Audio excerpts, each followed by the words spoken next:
ମା କହନ୍ତି ଲୋ ଝିଅ ଦୁଃଖ କରନା, କାଲି ପରି ଚାଲିଯିବ ଦିବର୍ଷ ସିନା।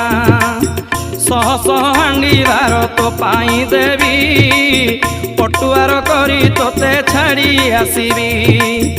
ଏହିପରି କହି ମା ସାନ୍ତ୍ୱନା ଦେଲେ, ଅସ୍ଥାୟୀ ମନ୍ଦିରୁ ଦେବୀ ବାହାର ହେଲେ। ମାନସିକ ଧାରି ମୁଣ୍ଡେ କୁମ୍ଭକୁ ଧରି, ମା ପଛେ ଚାଲିଛନ୍ତି ଧାଡ଼ି କି ଧାଡ଼ି। ଦୁଃଖରେ ଭାଙ୍ଗି ପଡ଼ୁଛି ସାରା ସହର, ଝିଅ ଚାଲି ଯାଉଅଛି ନିଜ ମନ୍ଦିର। ପୁଷ୍ପବୃଷ୍ଟି କରୁଛନ୍ତି ସ୍ୱର୍ଗେ ଦେବତା, ନିଜ ମନ୍ଦିରକୁ ଗଲେ ଜଗତ ମାତା।